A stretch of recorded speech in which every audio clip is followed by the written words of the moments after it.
Let me know everybody ready. Yes, sir. Okay, just want to, Shannon Guay, obviously we were here about a month ago talking about a number of charges. I'm here today to announce additional charges in this case. Initially we charged 5 victims. Since we had our press conference, kind of thinking there may be other victims out there, we've had additional women come forward. So we have 5 additional women that have come forward that we can file charges on at this point in time. So if you're keeping track, that would be 10 total victims in this case, with 21 different CSC charges that are pending now against Mr. Guay.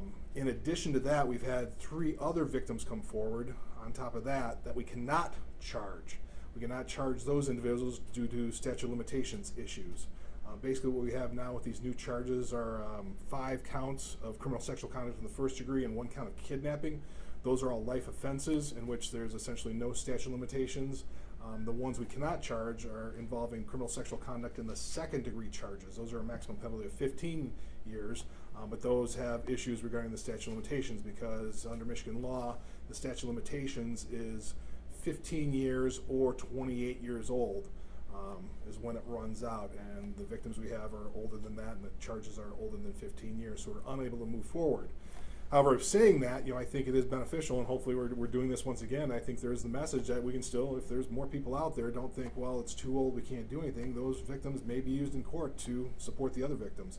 Even though we can't officially file charges, we may be able to use their testimony in a court proceeding to, in essence, support what these other girls are saying happened to them many years ago. So it's not like, geez, nothing can happen. I think people stepping forward at any time with any information is extremely beneficial. As we see, our first press conference we had 5, and now we've got at least 8 more women who have come forward, and I have a feeling there's probably more out there. So that's why we're trying to get the word out, and we appreciate the press doing that because I think this does help in these criminal sexual conduct investigations. They very often don't want to come forward. Delayed disclosure and hiding stuff like this is a very common aspect of sexual assault cases, especially when you involve kids or teenagers, as this case does. So that's where we're still trying to get the message out, encourage people. If you have information, please come forward. The Sheriff's Department is looking into everything, and we're doing what we can. As with the other charges, he is presumed innocent until proven guilty beyond a reasonable doubt. That will happen in a court case down the road. I think the preliminary exam is set for August at this point in time. I don't have the exact date, but I think it's been pushed back till August because we're still doing an investigation. And I think the sheriff has a few words to say about some other things going on. Good morning, everybody, and I just wanted to make a couple comments. Our hearts go out to the women that have been impacted by this offender, the women that we already know about, the women that we're still seeking information from. There are many resources in our community, including the YWCA as an adult. If there are children that you know of that have been sexually assaulted, the Children's Advocacy Center is a great resource for counseling and information. So that being said, we have notified jurisdictions in Washington, Texas, Florida, and California where we know he has worked as a gymnastics coach in previous years. And we've made sure they have the details of this case, the pattern that we believe has been established so that they can look for victims in their jurisdictions as well. We have already become aware of some material that has been located in Florida and charges that will likely be pursued there because of that. So again, if you have any information in our community, if there is any information about any more activities of Mr. Guy, we do want to know it. We do need to know it because it helps other victims move forward with their cases, and it may still be a case that we can pursue here in Michigan. That being said, we're available for questions, or if anybody has any issues that we haven't answered. Yes, ma'am.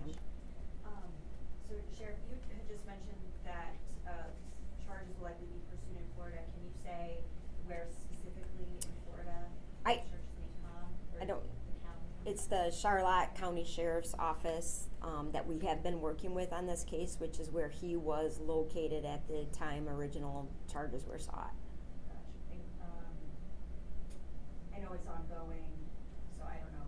Yeah, I don't have much detail on that case. That's a case you would want to reach out to them with. We just know that there are charges moving forward, potentially in that jurisdiction. I do need to point out, just like the prosecutor said, obviously all of these are pending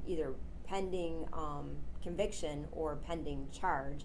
So there are no convictions yet for Mr. Guy. That's all going to be the result of court cases and proceedings. So we do have to keep the notion that he may not be guilty of these things, but we believe he is. Do you have possibly like a timeline of when he might have been in each of those states? We do have a timeline. I don't have that exact timeline, but we would be able to supply that information. Are you able to comment on just the gravity of this case? Obviously, this is a person, trusted as a coach, and then, these, charges against him, these accusations. Just, more on that. Yeah, it's heartbreaking to know that all these young people were affected by it. This kind of offense is very often associated with patterns. And so the gravity of it is that he's put himself in a place where he has a trusted relationship with young, vulnerable women over and over and over again, to establish their trust and then to violate that trust. So the impact obviously is on that victim initially when they're being victimized, but that kind of violation of trust has far-reaching effects into somebody's life. And that's why we do constantly kind of reiterate that there are resources to help work through those challenges that creates for a young person, an adult woman, and then later into their adult years without counseling. You have a lot of victims that have already come forward. Is it still important if there's other victims out there for them to come forward as well? Yeah, and the prosecutor alluded to this. So there's several ways actually, that coming forward impacts our cases. One, it helps to establish patterns and how did he victimize you. It may allude to how he victimized other people, which might help us identify additional victims and charges. So that's one way. It can be used to support a case, the creation of the case for trial, and it just helps us to establish, let somebody know that your offender has been caught, and we are doing everything we can to bring them to justice, and that your victimization mattered, and it'll help us. I mean, just going to that point, in terms of, so many times we deal with these cases, it's isolation. They think they're the only ones, nobody else would understand, nobody else has happened to it. It's isolation for that victim, where hopefully now they see it's not just them, and they didn't do anything wrong, and they're caught up in a larger scheme. So I think it's also just, whether we can charge or not, I think it's going to be helpful for the victim to come forward and seek the resources, be it the Y, be it the CAC, to help them work through this, because clearly they've been thinking that it's just me when it's not. Since this involves multi-states, how is this going to work with him being charged in each state and going through the legal process and having a trial here, having one in Florida? That's probably going to depend on what happens. I think we've got our charges right now generally absent federal authorities. Sometimes federal authorities can come in and trump things, and at this point in time we're not sure what's going to happen. But if we have priority, we've got him here, we've got him in custody, our case will take precedence, and then we'll obviously work with the other states if charges come. It could depend on what charges, what they want to do, but that's something we work through. But generally, we've got them, we'll take precedent at this point in time. They work one case at a time, one jurisdiction at a time, so they don't get combined, if that's what your question is. I was just wondering if it's going to be like, we'll have a trial here, and then they'll go to Florida. And they'll all be coordinated. That's generally how it works. Yep. With the new victims that have come forward, has the age range changed? And initially there were 3 different locations here in King County. Has that been expanded? Yeah, actually it is different. There'll be different jurisdictions. Actually, the new charges will be primarily in 61st District Court, while the other charges are in 63rd. So these will be in 61st District Court. So there are different, I don't have the exact how many different locations, but there are different locations separate from what we already charged. But the age range is pretty much the same, young to teenager, right in that range. So our pattern here in Kent County, and I can't speak to another jurisdiction's case, our pattern is fairly consistent with the ages of victims, establishing a relationship in one location and then pursuing CSCs in locations related to those victims. Okay, so that includes,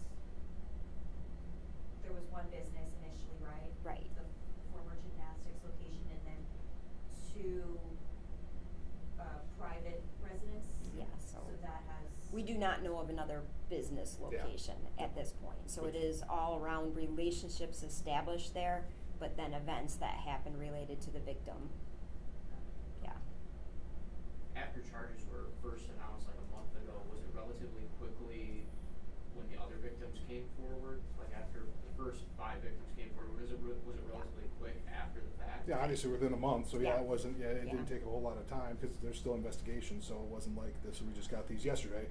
We've been working on these for the last few weeks, so things moved forward relatively quickly. Once the word got out, we started getting more tips and more information. Okay. And there's a possibility that we could be back here Right. in another month? At some point in time, we may, I don't know, unless something, or, we may send out some notices, but I think we got the word out, and we'll get it out again, and I don't know if we'll have a full press conference next time, but. Right. And obviously our discussion about when we have a press conference and when we don't have a press conference, one of the reasons we always want to is when we need information to get to the community so that they may be aware of these charges as it may impact them. Like, there might be more victims out there.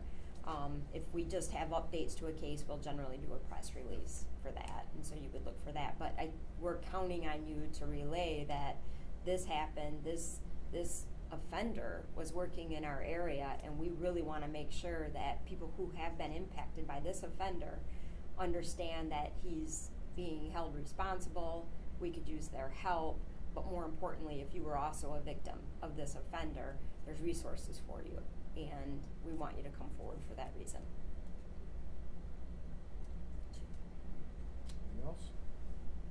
Okay, thank you very much.